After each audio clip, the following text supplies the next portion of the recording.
Welcome to Shiloh Farm. You come in here and sit down, and I know probably some of you need to relax. You need to come in here and calm down and just sit and rest and let me do the talking. I don't know what kind of day you had yesterday. I don't know what kind of morning you've already started with. It's not how you start, it's how you finish. That's the main thing. It's not how you start, it's how you finish. And I don't know what kind of moment you had yesterday. We had storms to pass through, and it seemed like everywhere I went yesterday, the effects of it was everywhere, even here at Shiloh Farm. And so, it might have started off rough yesterday, but how did it finish? By the time you got to bed last night, were you able to rejoice? Were you able to, see the suddenlies of God? Because sometimes, what might be 10 years in the making, all of a sudden, God does something, and it's remarkable how it's reversed, and how you think, man, in His seconds, through His Holy Spirit, what took 10 years of the making, it happened suddenly. And so I hope that you saw some suddenlies in God. And another thing is that, we can walk around and we can always say, well, what if, or what if that happens? Being out here at Shiloh Farm, it's very difficult when you hear that storms are coming, because you got a lot of animals, you got a lot of buildings, you've got a lot of stuff. And, it's always like, what if, and, after the storm, it's like, what could have been? What could have been? I mean, if this had happened, or if that would have happened, what could have been? And God is in those what could have beens. He really is. I want to read something to you today, and it's out of this devotional that I wrote, and it was published in 2019. You can get it on Amazon, or come by the farm and I'll sign a copy for you and get a big hug. Listen in silence before me. And this book here, the devotional, was written years ago, and I read it this morning and I thought, that's for me today. Because you don't know what kind of day I had yesterday. It was a shocking day, a surprising day, an overwhelming day, a stressful day, but I made it. I made it through. So I want to read this to you. It says, during a hard season in my life, and listen, we're talking about, it was wrote years ago, and we're talking about a hard season, and it was like, here we are again. But you know what? God is with you in those hard seasons. You say to yourself, I understand, Phyllis, because, man, here I am again. What happened in 2020, and what happened in 2019, and look now, what's happening in 2024, and it ain't supposed to be. Well, I want you to listen to this devotion, and let's get going on and walk this path together. And it says, I was seeking God for direction and His will. I just knew I'd receive a great revelation that would carry me anywhere. 1 Thessalonians 5:16 through 18. This is what God gave me. Rejoice always. Pray without ceasing. In everything give thanks, for this is the will of God and in Christ Jesus for you. Oh, that's not what you wanted to hear. You wanted to hear a greater revelation. Thus saith the Lord. And it was some big, big word. This is a big word, because He says, rejoice always. You know how your happiness and your joy comes? When you're grateful for everything, even in the harsh, in the worst, you can still rejoice. God, thank you. Thank you because this didn't happen. Thank you because you saved me from that. Pray without ceasing. God, what do you want me to do next? How do I handle this? What's going to happen? And in everything, give thanks, for this is the will of God. Well, you want to know what the will of God is for you? This is the will of God. And it says, well, you guessed it. That's not what I was looking for, but knew that without it, I was not going to change the position I needed. And I needed an attitude change and a spirit of gratitude. I honestly realized at that precise moment that it wasn't just a choice, but a command from God. I sure couldn't say I didn't understand His will, because He made it so very plain.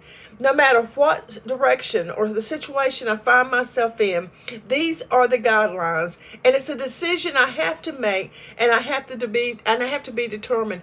It's up to me. Am I going to rejoice in some bad stuff? Am I going to accept the will of God that I'm going to pray about this thing instead of holding on to it and grabbing onto it and trying to change things myself? Am I going to just turn it over to God? Now, what do I need to do? Who do I need to call? How do I need to change this? His word tells us to give thanks always and for all things, in everything and evermore.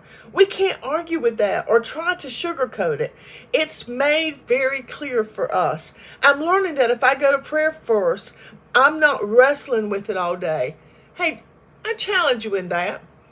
Because if you give something to God and you give it to Him, you gave it to Him.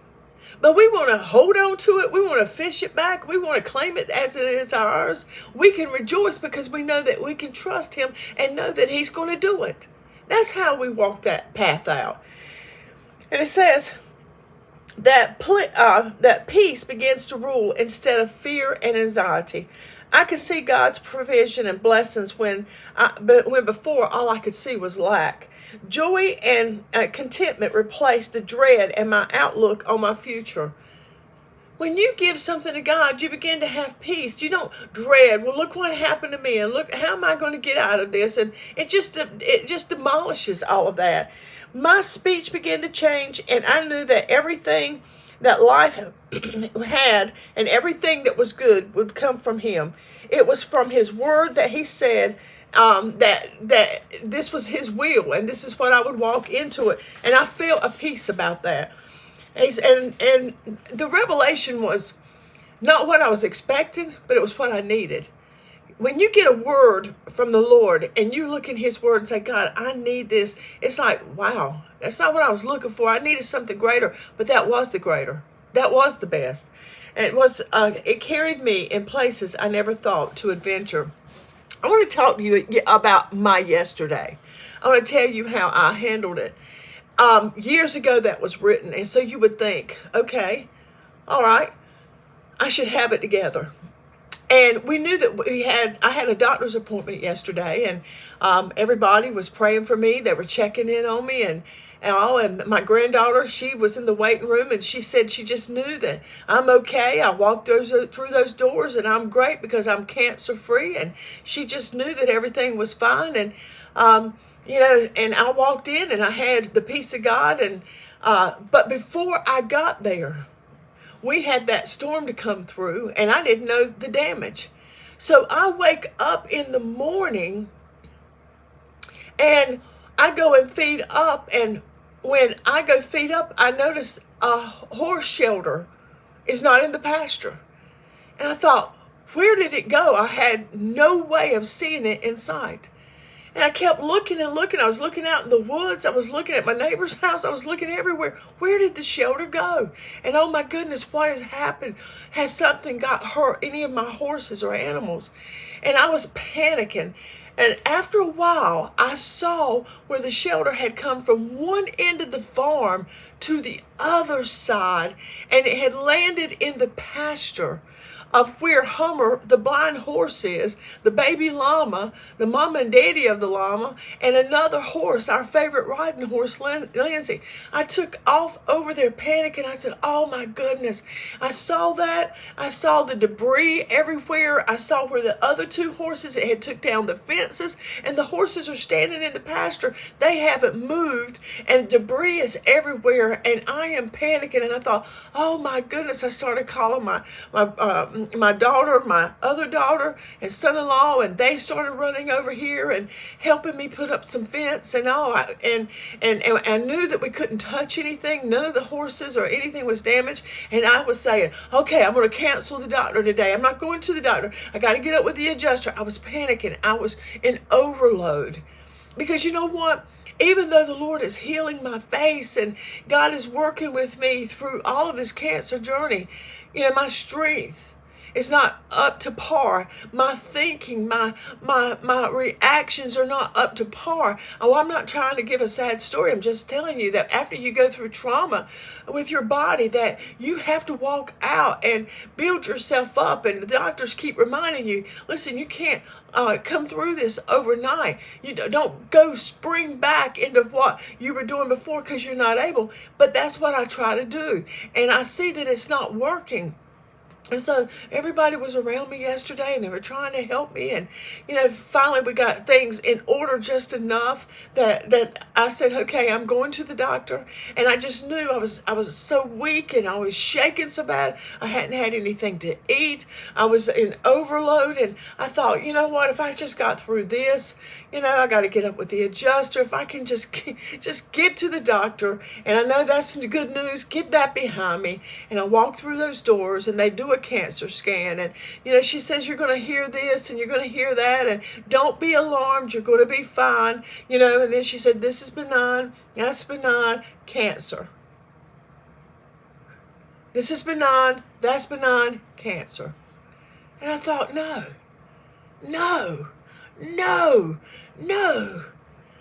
Where are you, God? Where are you? And I had to reel myself back in. God, you're right here. You're right here with me. And I don't want to hear those words. And I heard it 5 times. Cancer, cancer, cancer, cancer. And I thought, God to carry me. I don't know how I'm going to get all this back together on the farm. I don't know how I'm going to get this barn back up. Well, there's no barn. I don't know what I'm going to do with all the damage that is out.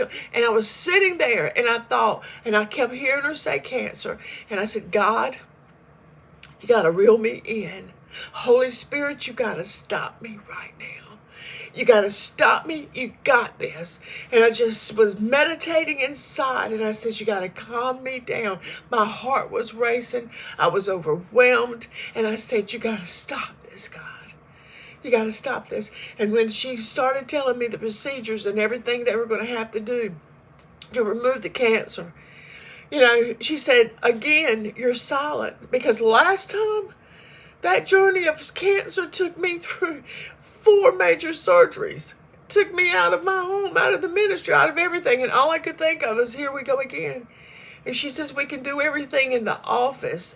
But are you okay? And I said, again, I'm fine. She says, when you go through these things, you don't say anything. Because what can I say? What can I say? I have to trust the Lord. I have to depend on Him.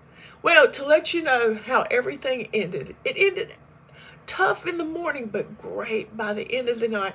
And throughout the night, I kept waking up.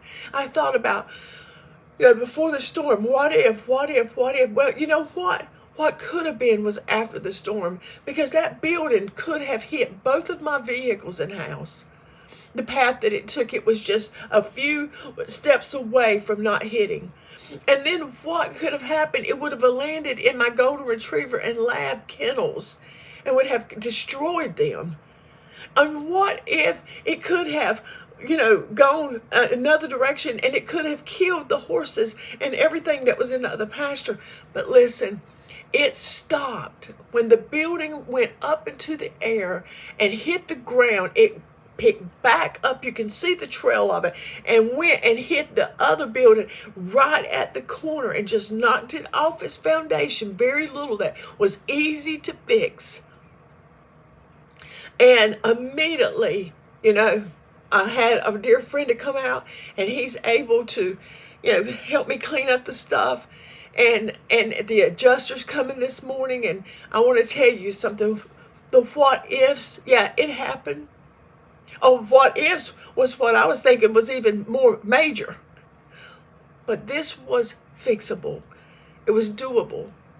And God's peace and everything was done at the cancer. They said that they could have released me, but because they have found more cancer, I'm going to have to go back. And you know what? It's okay. Because I'm in the hands of God, and He has placed me in great hands with the doctors. And what you're seeing today is just steps of what I take. And the biggest warfare, I told some people last night, I said, I think today was one of the greatest warfares I've been in a long time. And I've seen some battle. But it was like, what you going to do, Phyllis? How are you going to handle this? Are you going to walk out what you preach? Are you going to walk out what you believe? Are you going to believe who you trust? Are you going to depend on God? Or are you going to sit here and wallow in defeat, in despair? Are you going to wallow in frustration? It's taking a toll on your body because everybody around me saw where, it was affecting my speech, my thinking. I was so weak in my body. And everybody knew that I'd had such a very hard day. And it was like, no, I ended it with a great note. I ended it with thanksgiving of saying, God, this could have happened, you spared me. God, that could have happened, you spared me. God, this could have been the worst nightmare ever, and you spared me. Listen, what was your yesterday? What is your today? How you handled yesterday is going to help you get up this morning and handle today. And if it floundered, if you messed up, if you didn't do what you felt like you needed to do, start fresh today. His compassions, His love and kindness, everything is new and fresh today. I want you to have a wonderful day. And me sharing today just lets you know. Because if you say, oh, she's always so uppity up, I don't even like to hear her because she's so this and she's so that, and nothing rings on her parade. Let me tell you something. I have an umbrella that I have to wear over my head. I have this beautiful plaque that my daughter gave me years ago. Life is not about moving from the storm or running from the storm, but it's how you dance in the rain. That's how that day turned out. And I want your day to turn out great. Listen, this girl loves you. I'm praying for you. You guys send me prayer requests, and I pray over them. I don't just say, okay, now lay me down to sleep. It's not that, because I know what life is, and I know how challenging it could be. So God bless you, and may He keep you and keep you safe.